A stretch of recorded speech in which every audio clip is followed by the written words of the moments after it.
Hey everyone, so it's been a while. I don't even think we even finished like talking about season 11, but We didn't finish that season. it's good, it's cool. So we are going to talk about this controversial season of season 12 of Married at First Sight. Already starting off. Yes. Exciting and fun. I don't think it's fun or exciting. It's actually very it's anyway, so let's get into what you guys really want to talk about.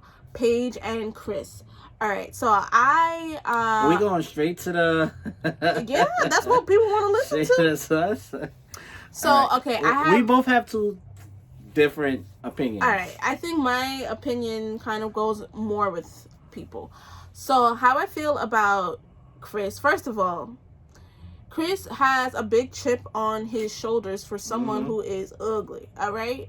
But and how I feel about that situation is that it's kind of unfair that they knew after 12 seasons, they know the type of people they're going to get. And I promise you, when Dr. Cal talks about the black people need to listen. So I remember my worst, after like DC and Dallas were like the worst seasons, I think, of Married at First Sight, and Dallas was the number one worst one.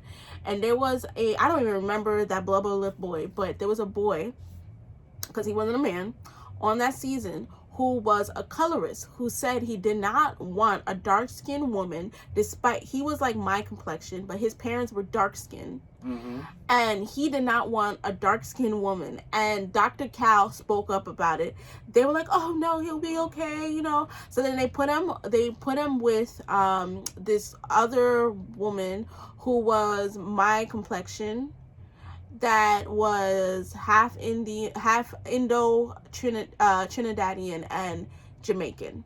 So they put him with a light-skinned woman like he wanted, and she ended up having a arrest record, jail record, blah blah blah. So but Dr. Cal spoke up about that.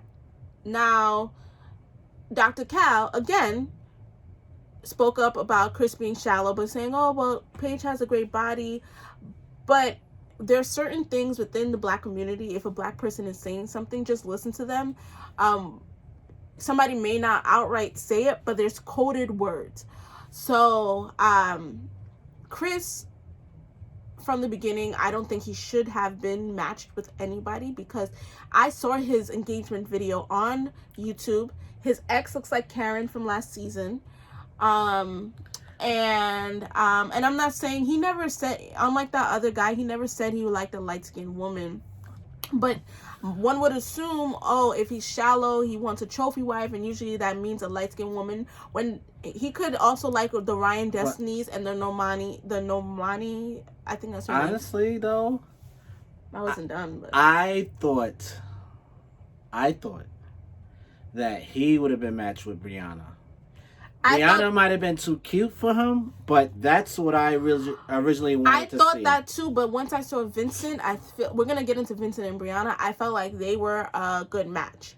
I think what they did in putting Paige was a little messed up, and I was watching another review like a couple of weeks ago, and they said Paige is pretty in her own way, and she is. She's pretty in her own way, but you already know the guy's shallow, and Paige has a little bit of a lazy eye. And so now, and I could talk about eyes because I got eye issues myself. I don't have a lazy eye, but I do have like cornea issues. And if you're calling things of what it is, the experts knew that, producers knew that, and they still put her with this shallow boy. And the thing is, if you want to think about like the good pastor's wife that will sit next to her man despite him cheating with every single woman in the church, yeah, Paige would wants to. I think she wants to make things work so bad. She would be that type. So in that, yes, they matched it. However, I think it's very messed up to do this to a black woman. I sort of disagree. Okay. I think if we have to look at the picture as a whole here, right? So I can understand why the experts did what they did, and the reason why I say you can't blame them is because you have to think about they no longer having these interviews at first. Yeah, but he was engaged like literally 3 months. He got engaged 3 months before he went on the show. Wait, why you get mad at me as if I'm the producers? Hold on, but hear me out. Okay. First of all, in the past, they met with these people up front. Like, you had to go somewhere and speak to them. Mm-hmm. Nowadays, they're on Zoom. So what I'm thinking is the Zoom energy matched each other. That's number one, where they probably felt at. What's her name again? Paige? Mm-hmm. Like, she comes off, like, her personality comes off as if she can handle Chris, right? So on paper, it looks like that matches. Like, they're both especially spiritual people. So then that's another match, right? So just me looking at Chris and his behavior, I was able to identify and point out that he wouldn't really be attracted to her. Not to say that she's ugly. It's his way and his style, the way he carried himself. Like, bad boy, I only look for certain girls. So when I first seen her, in my mind, I'm like, okay, that's not the match. Because I can't, when I seen, then they show parts of her body, her working out, talking about sexual desires. I'm like, okay, I can see why they would go that way. They both wanted kids fast. They both wanted a bunch of kids. Yep. They both were into sex. So I saw that. But I'm talking about once you put them together, this man, it's insane. And let's just get to this episode. Just talking about this episode. This man he has a grieving baby. A grieving baby is he had sex with his ex because her father died. So he took advantage basically because she was grieving and got a little, you know what. Mm-hmm. And so I would have been like, cut the cameras. Y'all did me dirty. Go find me another husband and let me redo this, because this right here is an insult to my intelligence and my character to put me with this fool. And I felt like Chris was very manipulative, because after in the last episode saying that he wasn't attracted to her, all of a sudden, you know, he's the one that has a baby mama, and now he was like, oh, I'm growing, seeing that she's about to like walk out the door. Oh, I'm growing an attraction to you. No, he was not, because when the couples were together in, like, when they were sitting on the couch and stuff like that, he got upset because he said he was looking around saying that all the men got the women that they were attracted to. Yeah, I know. So he was basically, in my eyes, was saying all the men got pretty women. Yeah, but here's my thoughts about that. Which I sort of disagree again, but at the same time, I'm not disagreeing to defend him. I disagree with the taking a vantage point. I feel like he was brought up a certain way. But at the same time, I also feel like he was never really held accountable for things. Mm-hmm. And because of that, you can tell he throw these tantrums whenever something happened, and then realize his morals of what he was brought up on. And now he's feeding her with all this. And the minute something happens, he goes back into his corner. Mm-hmm. He goes back somewhere where he isolates himself, because technically if he was brought up so well, it seems like there's some sort of attention. And I agree, because even when she brought it up to his parents, his mother was like, oh, maybe he was drunk. So you can see that there's no accountability in his life, and you see that his personality is definitely from his father. I got vibes of he's probably sleeping with members of the church vibes, and I don't want to, you know, I was raised in the church. Yeah. So I kind of can sniff out certain characters of people. And my thing is, like, Chris used to be a minister. His father is a pastor. And this is how they're acting. This is not a representation. And I'm tired of people calling themselves Christians and acting a plumb damn fool. That is not a representation of walking like Christ, being like Christ. And I'm tired of these people misrepresenting Christianity. And I'm tired of it. And the thing is that, like, Chris, to even fathom out of his mouth saying he didn't want to be a minister because he wasn't making enough money. Word on the street is that Negro got evicted from his stupid Subway. So Chris, how well are you doing for yourself? how much better are you than anybody else that you walk around with this chip on your shoulder? If you are truly a Christian, like you're saying you're doing, you're not walking with the Holy Spirit, you're not acting Christ-like. I mean, I like, for the show purposes, I don't like, I can hear what you're saying, and as believers, we're supposed to be representing ourselves everywhere. But as you can see, there's a problem there, and it could be where his parents were so busy with church, they forgot about him. But his father acts the same way. But he also has these morals that was brought up in him, because you said it was fake. I believe he was taught how to treat a lady the proper way, and every time he went back in his head, he acknowledged it, but actions speak louder than words, and he actually wasn't showing it. But I think there's some good in him, because that was coming out in his, like, he was bringing out the stuff that he was brought up on. You can tell, like, of how I'm supposed to treat a lady. I should have never treated you that way. And wait, this is only the 3rd episode. Let's see what happens. It doesn't going matter forward, right? if used to pack her bags. This man has another woman pregnant. Okay, and I understand that part. And in the preview, he said he thought about getting back with his ex, and he said, yeah, the thing is, it's like the devil can quote scriptures. You can know, literally, the devil can quote scriptures. You can know what to do. You can have all the rules, the playbook, but if you're not doing it, then you're not doing it. You can say all the right things. You can say all the right things. That's what religion is. There's a difference between being religious and having a relationship with God. And I think what it is religion. Religion is something that you do just to do. You memorize, you do all this stuff. But when it comes to actually living out your actions, are you truly doing it? So that right there is pissing me off. And like I said, for the past 2 seasons, Married at First Sight needs to stop doing 5 couples. But it's early still. It doesn't matter. This show, first of all, I've been watching this show for a very long time. I think this is my 7th or 8th season that I've watched this show. When this show first started, there were 3 couples, and then they moved to 4. 4, okay, fine, because then it wasn't just like 2 white couples and a black couple. It was it was more even in the diversity. So I didn't mind that. But once they started with this 5 couple crap, I'm telling you, it's like, it's more about the views than actually the love. And if I want to see this drama, I could watch Love and Hip Hop. But you don't think like that extra dramatic couple makes the show exciting? It does. It keeps, like, come on, there's boring love couples. No one want to sit there and watch. But you know what? This is a real life marriage that they're legally binding. But you think we want to see boring couples but them sitting on it like last season? No, those 2 was boring. No, Married at listen. Everybody loved Amelia and Bennett and Amani and Woody. And they had personality. You can find people who have personality that are not boring. Or maybe the show needs to stop dragging on the episodes, because they never used to drag on the episodes to these 2-hour episodes.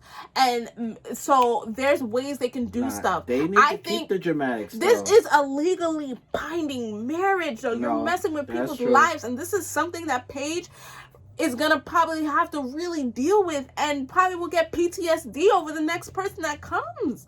That's true. I mean, these are real people's. These are real people's lives. But you think people would tune into the show if someone like Chris wasn't there? I tuned into the show. If I want, like I said, if I wanted to see drama, I would have watched Love and Hip Hop. I've been watching this, like, couples fight. Couples have disagreements.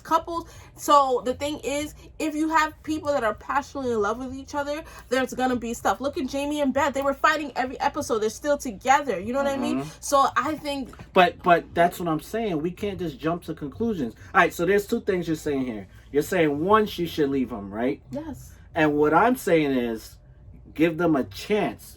A chance for what? Because he's disrespected her since day 1. Because that's the reason why the show is what it is. It allows. It doesn't matter. That man allows needs the judges to make good decisions. That man needs therapy. And there's a reason why they put them together. Why can't we let it play? At least 2 more episodes. Come on. What do you guys think? At least 2 more episodes. Like, I'm not defending the guy, but what I'm saying is, at least let it play out for at least another episode or 2. Let's see. I know he's still gonna throw his tantrums. I know he's still gonna probably say things to her, that he shouldn't be saying on national TV. And I know he's going to act up and show that, you know, he's a believer and show why he's not really what he calls himself to be. We know those three things are going to happen. But what I'm saying is, can we at least give it a chance? Just like we did Miles and what's the name last year. But no, the difference between Miles and Karen, everybody loved Miles and Karen. And then it wasn't until we saw Karen's attitude where people didn't like her, but people liked them and people were rooting for them from the beginning. Nobody likes Chris. Nobody liked him since... I mean, yeah, that's true. I didn't like Chris either. There's not one episode where Chris was like... He's dealing with... You see him, he goes in the corner, he pouts. I don't care. He's a grown man. There's some type of emotional trauma there that have never been addressed. And then his dad is going to get in the picture and say... He should not get married. If he has some emotional trauma, he should not have been married. That's true. I mean... He's no prize. That's true. But in his eyes, you know, his parents feel like we raised you the right way. And his dad is going to... Like, it seems like his dad has, like, you know, like some sort of influence when it comes to how you treat women. And remember, he was like, oh, I'm mad you told my parents. One thing I don't share is how when people tell my parents stuff. And then because he wanted to pretend to his parents he was innocent. Meanwhile, his father was talking about sex with his wife the first day she met him. So please. I mean, if y'all want to see those two break up, that's just one less couple we're not going to see on the show. But I want to at least see another one or two where they go. You know what I mean? No, that's traumatic, and I feel bad for Paige. I feel Let's bad move for on her to the next couple. We will be back with that conversation. So we're gonna go to Virginia and Eric. That's the pilot and the Junko. Okay, she's fun. Right? No, okay. So here's my thing about Virginia. Okay, so me and Will have the same age difference as Virginia and Eric. Okay. The age difference is not as big as they're making it seem. Yeah, there's a couple on here that has a bigger... Haley and Jacob have a bigger age difference than Virginia and Eric. Virginia is just very immature. And Eric is like an old man. But Virginia is 26 years old and she's living like she's 21-year-old sorority girl, always getting drunk, always drinking. And she said, oh, because of my age. No, it's not because of... When I was 26, I was not acting like that. But can we talk about something that I don't know if you want to go here, but I noticed... Are we still on topic? Yeah, okay. Those two. There was a conversation. If you notice, those two, it seemed like she's bringing life out of him. Yes, which I like. For some reason. And it seems like he can raise her mature level a little bit. I don't know. But I'm not sure if we can save this for another conversation or now, but I actually wanted to entertain the conversation they were having about friends and the jealousy thing. Okay, so I think that's going to be a whole other topic, but can I just finish on my... Sure. We had that issue once, just so you know. Okay, so basically how I feel about Virginia is that she... okay, first of all, when I saw it and I saw that she had a drinking issue... and all that. My stepfather is a pilot, so I know the pilot world very, very, very well. And pilots, it's true, they drink a lot. Not saying they're alcoholics and they're flying you drunk, but they do drink a lot. They're around alcohol a lot. So I don't think he would have an issue necessarily with that. And with that, and I see why the experts match them, because like I said, I know the pilot world, for a girl that likes to hang out, that still is like a child, she'll still have her own life because he's only going to be home half the month. And like you said, I do think he will bring maturity to her, and he'll bring life into him. But I do think that she needs to stop blaming her age and see that she has a real issue, because that has nothing. Her drinking and acting like a party girl, that's nothing to do with her being 26. And you can tell she's like getting mad at him about his trust issues, but obviously that's her way of escaping. You know what I mean? Like I that's agree. her way. Like there's something she's dealing with or she's going through, and whatever it is, I'm sure we'll find out. Exactly. And then speaking of holding people accountable, you see when her dad was talking to him, her dad was like, oh, you know, she's 26, and basically not holding, her dad wasn't holding her accountable either, blaming her age. And I know people in their, I have friends in their 30s that act like that. And people who are 22. Miles was 26, same age as her last year. So that's a load of BS, and she needs to stop using her age as a thing, because it has nothing to do with her age. But you wanted to go on the topic of him saying not being comfortable with the friend thing. Well, I see his point, and he was being nice. What I think is, because she drinks a lot, I could see somebody taking advantage of her. Like, if she wasn't, because she even at the bachelorette party, she was throwing up. You're on national TV. I think if she didn't like, the thing that happened with me one time in my life with one of my ex-girlfriends, and sometimes if you carry yourself a certain way, the guy who you're dealing with, they're automatically gonna think, like, if she's this way around me, you know what I mean? Yeah. Yes, there could be trust issues that, like, maybe me personally that I was dealing with at the time, or him. But I think at the same time, sometimes the way you carry yourself, and, like, really quickly, that happened with me and you years ago, and I kind of regret behaving that way, because I told you I would never behave that way again. You know what I mean? But when I first met you, I was upset, and that's because of what I've seen in the past with other relationships. I automatically thought you would be that way as well. Yeah. So. So he just needs to deal with his, like, trust issues, but I don't think he was, like, that serious when he was talking about that. All right, so on to the next couple. We're gonna talk about Haley and Jacob, the 80s guy. So my idea is, okay, so I have several, these two Kind of boring in a way. They're very boring, unforgettable, so we're not gonna stay on them that long, but I think that so Jacob he talks too much. He does talk too much, and I feel like they're both weird, but Haley is not his weird. Like, last year, Amelia and Bennett worked because they were both weird. They were both out there. You can't, I think with Haley is not out there like Jacob, and he needs a girl that's gonna go to Comic-Con and play cosplay, and I don't know, or even work out. Oh yeah, a workout. One of those girls, like, watch wrestling. You know, like a girl that plays Sims and geeky like him. And but even with them, I would say give them a chance. I definitely see chemistry. Obviously, the show put them together. No, I definitely see chemistry. You know. But the problem is he's awkward, and I think the reason why he's awkward is because he's a lone wolf. So he's not around. He has friends, but he's not around people. And even his parents explained.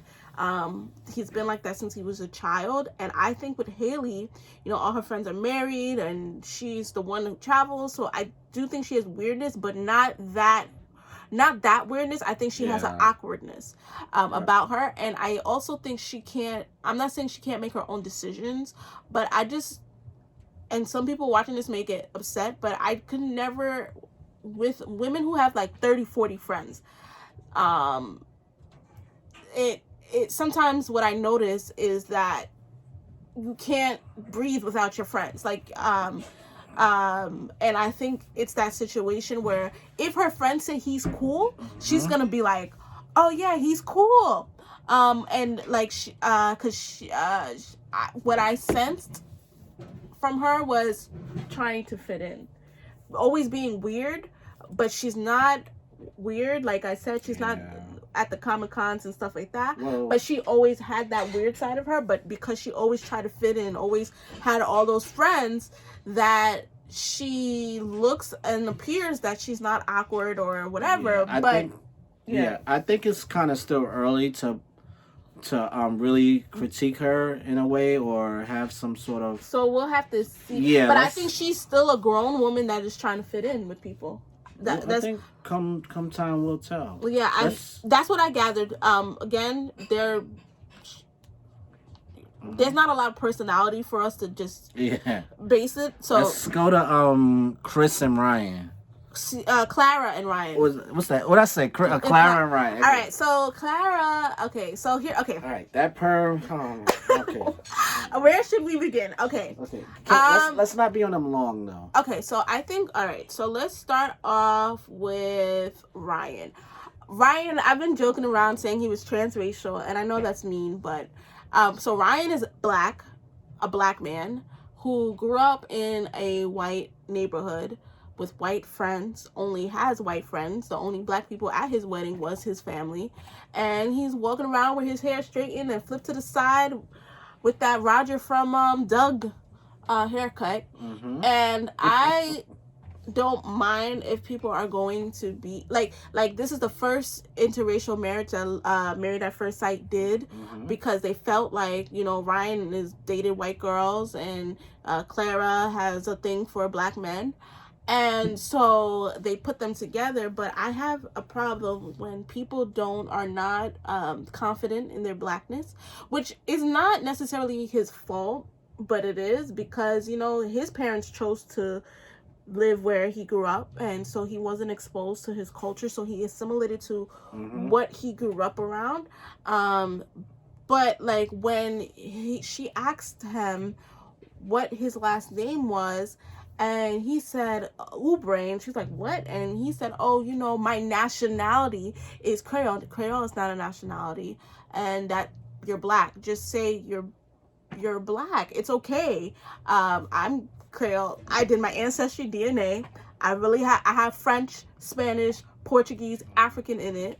I'm a black woman. I'm a proud black woman, proud Haitian woman, proud. And so I feel like there's a lot of. See them lasting.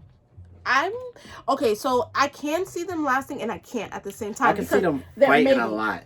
All right, so with Clara, my problem with Clara is I feel like Clara has a black man fetish, but Ryan is such a good guy that her fetish will be something more. And the reason why I think Clara has a black man fetish is because she was into Black Lives Matter and protesting and everybody should all be equal. She lives in Atlanta, and she's like, oh, she loves black people and all this. But she had not one black friend. The only black person in her circle that I saw was someone she didn't know. It was her makeup artist, who she got upset that messed up her makeup. So if you are for dating black men and protest, where are your black friends? You live in Atlanta, Georgia. Black people come cheaper by the dozen. Okay. So I think with her, it's a fetish. But like I said, Ryan is such a good guy, and he it's going to grow. But I think the issue is Ryan, he comes from another, and I feel, I was having this conversation with somebody else. It's sad to see the brokenness of pastors' children. Like I said, I feel like Ryan has identity issues, Chris has identity issues, and they're both pastors' sons. They're both pastors' children. So I think, so it's very interesting to see the two pastors' kids this season. And I can see this and she's not, and she doesn't like church. That's why I brought up that. I was gonna say, I can see it being a big issue with them, a huge issue, because she's basically, you know, she obviously got hurt or something happened where she no longer, you know, wants to follow that religion, and his parents are gonna be the one. His parents are preachers to force this issue and sort of, you know, say like you guys are not equally yoked, or and I think with Ryan, it's like, and it's not even their fault. It's the expert's fault again. Be more like when you're talking about religion. When you're talking about but the thing is, you have a pastor as one of your experts. You mean to tell me they did not ask Clara about religion and Ryan about religion and how they want to raise their kids? But she probably, at the moment, she probably used the fact that's how she was brought up to answer the question, like, meaning I have a background in this. That's true. So I do know, I think the experts have said, like, people lie on their interviews to make themselves seem good, like, oh, they want kids. Like, I remember Jamie and Beth didn't want kids, and then they both admitted that they lied during their interview, saying they did. And so contestants stop lying. Experts be more in depth when you do these. This is 12 seasons. This is not the first, second, or third season. You guys should be pros at this. It should not be getting progressively worse. I think you should cut them some slack for this season that passed, though, because Corona, interviews, everything changed, you know. And then I feel like people lied on camera, fixed themselves up extra different, and then when remember they went to their homes to meet him, and I'm sure it was too late by then. You know what I mean? But they had other people that they went to their homes without weren't getting picked. So, okay, this video is getting long, so let's get to Brianna and Vincent. I love them. Brianna looks like a mix between Princess Tiana and Heather Headley. A little bit of Brandy in there. Oh yeah, a little bit of Brandy, and then you have Vincent. I think they're gonna last. They're like the Monty and Woody of this season. Yeah, I sense a little ghetto-ness in him, but sweetness. He said Vincent reminds him of himself. Myself, yeah, it could be nice, but as soon as you push the wrong buttons, sort of like the hood or But I still love them. I don't see any issues with them, and they're so smitten with each other. They're just so excited to be with each other. They're so like, I love them. They are a breath of fresh air, and I can't wait to just see how that relationship unfolds. I can't wait to see their first fight. Yeah, but I don't think it's gonna be like a Monty and Woody. It's not gonna be anything serious. But remember, his family said when he gets angry. They said that about Woody. They said that about Woody. Remember when Woody's grandma and mother were fighting? Yeah, that's true. I think Vincent loves Brianna so much, like it's like he's not going. It's gonna be like Woody, where it's just. So I'm really excited to see their relationship. Anyway. Don't forget to comment, like, subscribe. We are going to be more consistent with these reviews, and I have like so much videos to put out of like wash and goes and like other YouTube videos that you guys, whoever subscribed to me originally, I'm putting them out. I have a whole week of work off, so yeah, and support our business. Oh yeah, we do. I'll put this in the description box. Yep. We do I have a skincare line, and Will and I together have a clothing line, so I will put the link in the bio. This is one of our sweatshirts that he's wearing. It's called Sons and Daughters. Yes, and wear Sons and Daughters, like wearing clothes. .com.